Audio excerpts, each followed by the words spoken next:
வாங்க இன்றைக்கி நம்ம மட்டன் சுக்கா எப்படி செய்கிறதுன்னு பார்ப்போம். நம்ம வந்து இன்றைக்கி ஹோம்மேட் மசாலா வீட்டில் ஆத்தென்டிக்காக எப்படி செய்கிறோன்றத நான் இன்றைக்கி காமிக்கிறேன். இதுக்கு வந்து 1/2 கேஜி மட்டன் வாங்கியிருக்கோம். இதுக்கு 1 டேபிள் ஸ்பூன் மல்லி, 3 பட்டை வத்தல், ஒரு 1/2 டீஸ்பூன் மிளகு, 3/4 டீஸ்பூன் சீரகம், 1/2 டீஸ்பூன் சோம்பு, சின்ன பட்டை, 3 கிராம்பு எடுத்திருக்கேன்.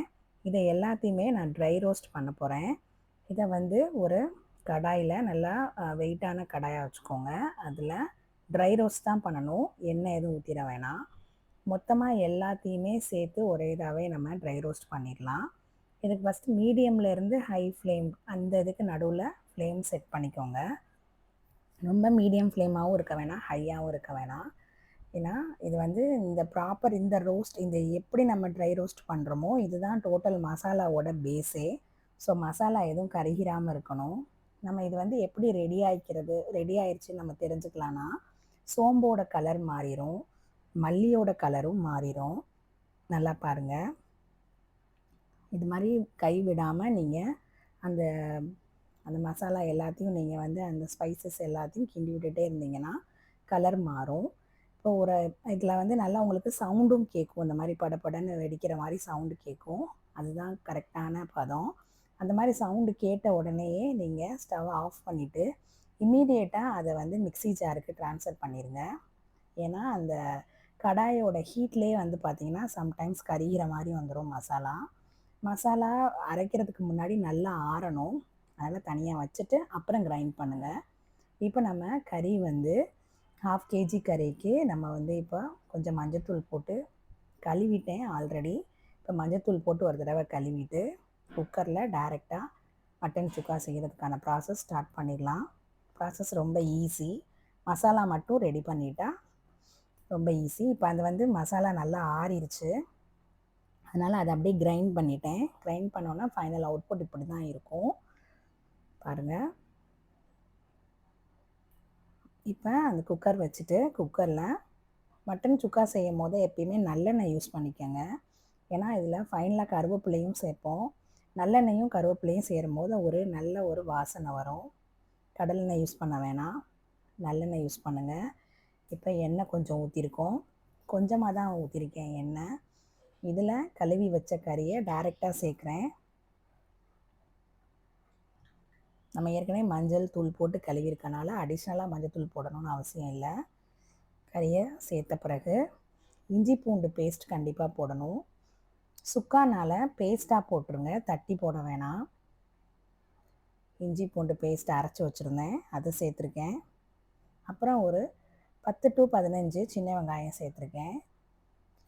சின்ன வெங்காயம் நல்ல டேஸ்ட் கொடுக்கும். டைரெக்டாக அப்படியே சேர்த்தா போதும். சுக்கா செய்யும் போது அந்த வெங்காயத்தை நம்மளே தேடுற அளவுக்கு இருக்கும். இப்போ நம்ம ரோஸ்ட் பண்ணி வச்சுருந்த அந்த பொடியை டைரெக்டாக சேர்க்குறேன். உப்பு சேர்த்துட்டேன். எல்லாமே டைரெக்டாக சேர்க்குறாங்கன்னு பார்க்க வேணாம்.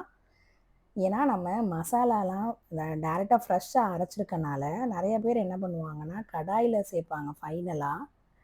நம்ம வந்து இதிலையே டைரெக்டாக சேர்க்குறோம். இது ரொம்ப ஈஸி மெத்தட். ப்ளஸ் மசாலாலாம் நல்லா கறியோட கோட் ஆயிரும். ஏன்னா சில பேர் அந்த வதக்கிற ப்ராசஸ் நல்லா செய்ய மாட்டாங்க. அதுக்காக இப்படி செஞ்சிட்டிங்கன்னா ஈஸியாக இருக்கும். இப்போ நான் குக்கர் ஆக்சுவலாக மூடவே இல்லை, சும்மா மூடி போட்டு வச்சுருந்தேன். ஏன்னா மட்டன்லேருந்து எவ்வளோ தண்ணி வருதுன்னு பார்க்குறதுக்காக. இப்போ நம்ம சேர்த்ததுலேருந்து, ஏன்னா நம்ம வந்து சுக்கா செய்ய போகிறோம், சுக்கான்னு சொல்லும் போது கொஞ்சம் ட்ரையாகவும் வரணும், ரொம்ப கிரேவியாக வர வேணான்றதுக்காக, தண்ணி அட்ஜஸ்ட் பண்ணுறதுக்காக நான் மூடி போட்டு வச்சுருந்தேன். அதுலேயே கறியிலேருந்து தண்ணி விட்டுருந்துச்சு. இப்போ தேவையான தண்ணி மட்டும் ஆட் பண்ணிவிட்டு இப்போ தான் நான் வந்து குக்கரை ப்ராப்பராக நான் மூடி ஒரு 6 விசில் வைக்க போகிறேன். தனியாக 6 விசில் வந்ததுக்கப்புறம் நான் மட்டன் ஓப்பன் பண்ணி பார்க்குறேன். அது வெந்திருக்கான்னு செக் பண்ணுங்கள். இப்படி தான் இருக்கும் ஃபஸ்ட்டு பார்க்குறதுக்கு. போட்டிருக்க வெங்காயம்லாம் தெரிகிற மாதிரி இருக்குது, நீங்கள் ஒரி பண்ண வேணாம். இதுதான் கரெக்ட் ப்ரொப்போர்ஷன். இப்போ பாருங்கள், கறி வெந்திருக்கான்னு பார்த்துட்டு, வெந்துருந்துச்சுன்னா நெக்ஸ்ட் ப்ராசஸ் அப்படியே ஸ்டார்ட் பண்ணிடுங்க. ஒருவேளை கறி வேகலை அப்படின்னா நீங்கள் திருப்பி 2 விசில் கூட இதே ஸ்டேஜில் வைக்கலாம். இப்போ கொஞ்சம் அதே மாதிரி நல்லெண்ணெய் ஊற்றிக்கிறேன். நம்ம ஹோட்டல் ஸ்டைலில் பண்ணணும் அப்படின்னு பார்த்தேன், அதனால முந்திரி பருப்பு சேர்த்துருப்பேன். முந்திரி பருப்பு வேணும்னா சேர்த்துக்கங்க, இல்லைன்னா தேவையில்லை. இப்போ நம்ம சோம்பு பொடி சேர்க்குறேன்.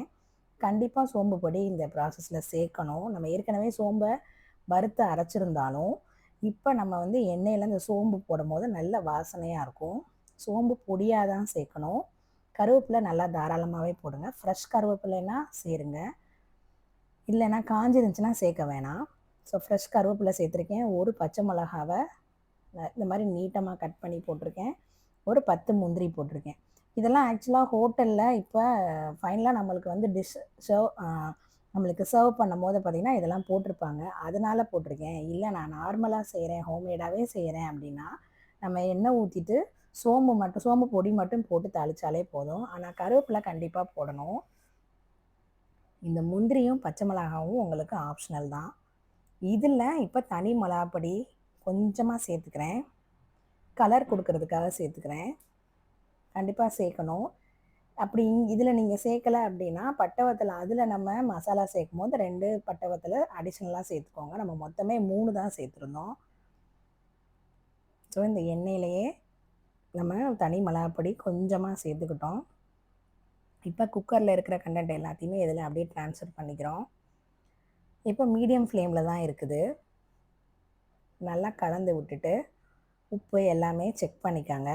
உப்பு மட்டும்தான் நீங்கள் அட்ஜஸ்ட் பண்ண வேண்டியது, தேவைன்னா அட்ஜஸ்ட் பண்ணிக்கோங்க. மற்றபடி இந்த இதில் எதுவுமே இதுக்கப்புறம் இதில் சேர்க்க வேண்டியது ஒன்றுமே இல்லை. எல்லாமே நீங்கள் வந்து ஒரு மீடியம் ஃப்ளேமில் வச்சுட்டு மூடி வச்சிட்டிங்கன்னா அதுவே வந்து வேக வேக என்ன ஆயிரும்னா கலர் சேஞ்ச் ஆகிக்கிட்டே வரும். நம்மளுக்கு ஒரு பிளாக் கலர் மாதிரி வந்துடும், நல்லாயிருக்கும். நீங்கள் இதுக்கு மேலே ஃபர்தராக தண்ணியும் ஊற்றக்கூடாது, எண்ணெய் ஊற்றக்கூடாது, எதுவுமே ஜாயின் பண்ணக்கூடாது. நீங்கள் எல்லாமே நம்ம ஆட் பண்ணிட்டோம். இப்போ சிம்மில் இருந்து மீடியமில் வச்சேன், இப்போ சிம்மில் வச்சுட்டேன். இப்போ பாருங்கள், சிம்மில் வச்சோன்னே அதில் இருக்கிற எண்ணெய் எல்லாமே நல்லா வந்து வெளியே வந்துடும். இதுதான் ஃபைனல் ஸ்டேஜ். இப்படியும் இறக்கலாம், இல்லை இன்னமுமே சிம்மில் போட்டே வச்சுருந்தீங்கன்னா, இரும்பு சட்டியில் நல்லா சிம்மில் போட்டே வச்சுருந்தீங்கன்னா இன்னும் கலர் வந்து சேஞ்ச் ஆகும்.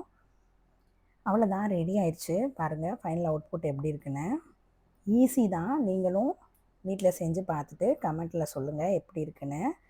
இதெல்லாம் வந்து நம்மளுக்கு மொத்தமே கொஞ்சம் ரூபாயிலே இது எல்லாமே ரெடி ஆயிரும். இது ஹோட்டல்லலாம் போனோன்னா ரொம்ப காஸ்ட்லி. ஸோ நீங்களே வீட்டில் செஞ்சுருங்க. தேங்க்யூ.